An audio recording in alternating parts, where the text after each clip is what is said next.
শাসন করেছে তাদের বিরুদ্ধে, দুর্নীতি, দুঃশাসন, সাম্রাজ্যবাদী আর চাঁদাবাজের বিরুদ্ধে আওয়াজ তুলতে হবে, স্লোগান তুলব, সব মার্কার দেখা শেষ, হাত পাকার বাংলাদেশ। ইসলামী যুব আন্দোলন বাংলাদেশ নরসিংদী জেলা শাখার সাবেক সফল সাধারণ সম্পাদক যুব নেতা মাওলানা আরিফুল ইসলাম শিবপুরী বক্তব্য রাখছেন। মাওলানা আরিফুল ইসলাম শিবপুরী।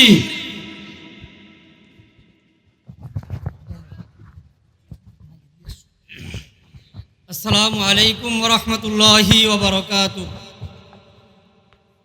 বীর মুক্তিযোদ্ধা মরহুম মেহেরউদ্দিন চেয়ারম্যান মাওলানা আব্দুল বারী শহীদ তাহমিদের স্মৃতি বিজড়িত নরসিংদী জেলা ইসলামী যুব আন্দোলনের নবম বার্ষিকী প্রতিষ্ঠা বার্ষিকী যুব সম্মেলনের প্রধান অতিথি, 2024-এর গণ অভ্যুত্থানের অগ্রনায়ক, ইসলামী আন্দোলন বাংলাদেশের সিনিয়র নায়েবে আমির, এদেশের লক্ষ কোটি জনতার আধ্যাত্মিক রাজনৈতিক রাহবার, ইসলামী আন্দোলন বাংলাদেশের কেন্দ্রীয় কমিটির সিনিয়র নায়েবে আমির মুফতি সৈয়দ মোহাম্মদ ফয়জুল করিম শাহেকে চরমনাই, উপস্থিত যুব আন্দোলনের কেন্দ্রীয় নেতৃবৃন্দ, জাতীয় নেতৃবৃন্দ, সম্মানিত নরসিংদীবাসী, আমরা 1971 সালে দেশের মানুষ রক্ত দিয়ে, জীবন দিয়ে, লক্ষ লক্ষ মানুষ পঙ্গুত্ব বরণ করে দেশ স্বাধীন করেছিল। এদেশের মানুষ যেন স্বাধীনভাবে বসবাস করতে পারে, এদেশের যুব সমাজ তাদের যোগ্যতার ভিত্তিতে যেন কর্মসংস্থান পায়, এদেশের ছাত্র সমাজ তাদের যোগ্যতার ভিত্তিতে যেন চাকরি পায়। কিন্তু আমরা 70-71 পরবর্তীতে আমরা কি দেখলাম?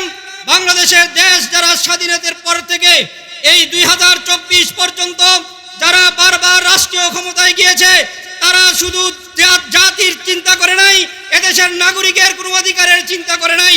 আমরা বিগত দিনগুলোতে দেখেছি, যখন কৃষক তার ক্ষেত খামারে ফসল বুনাবে, ঠিক সেই সময় তারা সারের দাম বৃদ্ধি করে দিয়েছে। পাশাপাশি যখন এই ফসলগুলো আবার বিক্রি করবে, তখন কৃত্রিমভাবে সেই ফসলের দাম কমিয়ে দেওয়া হয়েছিল। কথা বলেন ঠিক কিনা? সংগ্রামী ভাইয়েরা আমার, আমাদের আদমদি জুট মিল বন্ধ করে দেওয়া হয়েছিল, আমাদের নরসিংদী ইউমসি জুট মিল বন্ধ করে দিয়ে বাংলাদেশের লক্ষ লক্ষ শ্রমিকদেরকে বেকার করে নিঃস্ব করে দেওয়া হয়েছিল। বাংলাদেশে একসময় সোনালী আঁশ পাট ছিল, নিঃশেষ করা হয়েছে। বাংলাদেশ থেকে চামড়া শিল্প শেষ করা হয়েছে, বাংলাদেশের গার্মেন্টস শিল্প ধ্বংস করা হয়েছে।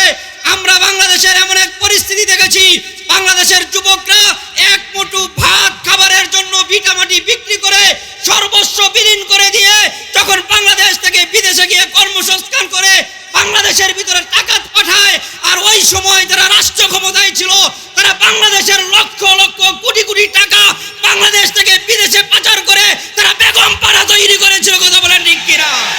সংগ্রামী ভাইয়েরা আমার, আজকের এই সমাবেশ আমাদের সূচনা নরসিংদী জেলা মেহেরউদ্দিন চেয়ারম্যানের পূর্ণভূমি, মাওলানা আব্দুল বারীর স্মৃতিরিত, শহীদ তাহমিদের স্মৃতিরিত স্মৃতি বিজড়িত এই নরসিংদী থেকে শপথ নিতে হবে।